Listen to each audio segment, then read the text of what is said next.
जब भी हम राजस्थान की राजनीति की बात करते हैं तो कई बड़े नाम हमारे सामने आते हैं और उन्हीं में से नाम है हनुमान बेनीवाल और ज्योति मिर्धा।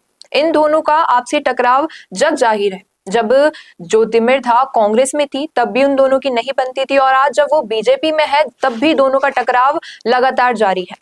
कुछ दिनों से ज्योति मिर्धा सुर्खियों में है, चाहे वो रेवत राम डांगा के पत्र लीक का मामला हो या फिर वो वापस कांग्रेस में लौटने वाली हैं ये बात हो। तो इन्हीं अहम मुद्दों पर आज हम चर्चा करेंगे और इन्हीं अहम मुद्दों पर चर्चा करने के लिए आज हमारे साथ मौजूद हैं हमारे editor in chief Varun Bansali. जब ज्योति मिर्धा कांग्रेस में थी तो वो हनुमान बेनीवाल से लड़ती थी। अब जब वो बीजेपी में आ गई है तो बीजेपी के नेताओं से ही, जैसे हाल ही में वो गजेंद्र सिंह खिवसर पर इनकी जो वार्ता चल रही है, ऐसा करने से आखिर ज्योति मिर्धा को क्या मिलेगा जब वो पार्टी में ही जाट राजपूत के मुद्दों को उठा रही है और आपसी टकराव करवा रही है। देखिए, ज्योति मिर्धा ये साबित कर रही है जी। कि वो न कांग्रेस के लिए काम की थी न बीजेपी के लिए काम की है। जी। और बीजेपी जिस तरीके से बीजेपी के अंदर जाट राजपूत में लड़ाई कभी बहुत ज्यादा नहीं देखी गई थी, बिल्कुल। ये उसे शुरू करने का प्रयास कर रही है। और जिस तरीके से रेवत राम डांगा के पत्र को लेकर उन्होंने मुद्दा बनाया और इसका सारा ठीकरा उन्होंने गजेंद्र सिंह खिवसर के बेटे पे फोड़ा, तो उसको लेकर गजेंद्र सिंह खिवसर भी चुप रहने वाले नहीं थे।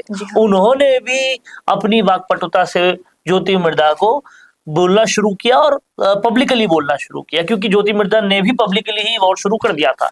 अब ऐसे में सिंपल सी बात है, बीजेपी के अंदर जाट राजपूत एकता नहीं दिख रही और एक तरफ जाट राजपूत लड़ाई हो रही है, एक तरफ बीजेपी के अंदर ही एक तरह से लड़ाई शुरू हो गई है। तो कहीं ना कहीं बीजेपी को भी अब ये समझ में आने लग गया है कि ज्योति मिर्धा को बीजेपी के अंदर लेने से काम उल्टा पड़ रहा है। और इस तरीके से आप समझिए कि हनुमान बेनीवाल की बैठे बिठाए चांदी हो गई है। हनुमान बेनीवाल को समझ में आ गया है कि ये ज्योति मिर्धा पूरी तरह से बीजेपी का काम खराब कर रही है। ऐसे में जो अब से कुछ टाइम पहले तक हनुमान बेनीवाल बहुत सोच में थे, चिंता में थे कि भाई कांग्रेस के साथ गठबंधन नहीं बैठा, आम आदमी पार्टी के साथ नहीं बैठा, आजाद समाज पार्टी के साथ नहीं बैठा, तो अब वो करेंगे तो करेंगे क्या। लेकिन अब वो कहीं ना कहीं आश्वस्त हो गए हैं कि उनका पुराना गठबंधन जो बीजेपी के साथ था वो आराम से वापस आ सकता है, क्योंकि अब बीजेपी को कहीं ना कहीं पता लग गया कि ज्योति मिर्धा से तो काम होगा नहीं।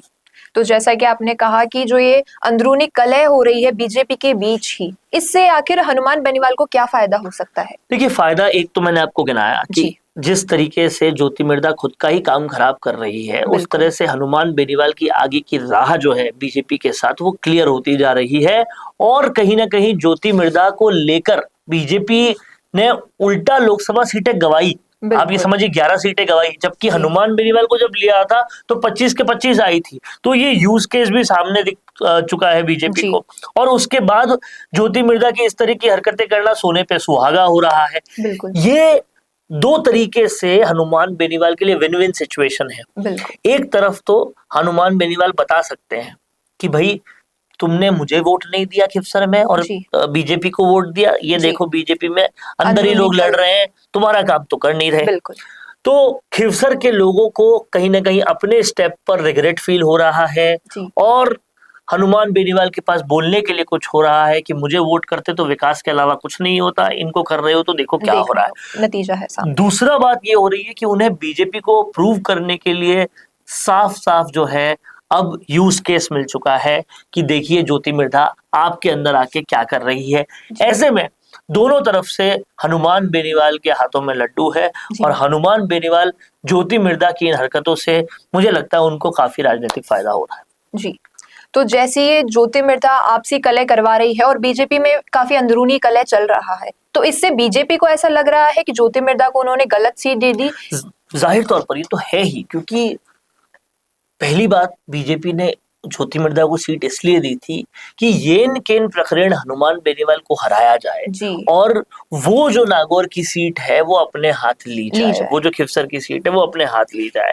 लेकिन जब ले लिया और कांग्रेस को कमजोर किया जाए, ऑफकोर्स वो भी बात थी, लेकिन जब ले लिया तो उनको समझ में आया कि इनको अपनी पार्टी में लेकर कांग्रेस का पूरा कार्यकर्ता बेस तोड़कर कोई खास फायदा नहीं मिला और उल्टा घाटा ही हुआ, क्योंकि उनके जो लोग थे, गजेंद्र सिंह खिवसर बहुत पुराने बीजेपी के नेता हैं और मंत्री भी हैं, वो कहीं ना कहीं और डिमोटिवेट हो रहे हैं। और आप ये देखिए कि गजेंद्र सिंह खिवसर जैसे सीनियर नेता, सीधी सादी बात है, आलाकमान के भी बहुत ज्यादा टच में है, राजस्थान के लीडरशिप के भी बहुत ज्यादा टच में है, तो वो भी उनको यही फीडबैक दे रहे हैं कि क्या आपने ज्योति मिर्धा को ले लिया, उन्हें ये तो अनुभव भी हो गया है हाँ, काफी। ये तो बीजेपी को पूरा खराब कर रही है। जी। तो क्योंकि उनका अनुभव है, उनकी जान पहचान है, बीजेपी नेताओं से उनकी करीबी है, आलाकमान से उनकी करीबी है, तो गजेंद्र सिंह खिवसर की बातों में वजन माना जाएगा। जी। और वो जब कहेंगे कि ज्योति मिर्धा किसी काम की नहीं है, उस एरिया के लोकल बीजेपी लीडर होते हुए,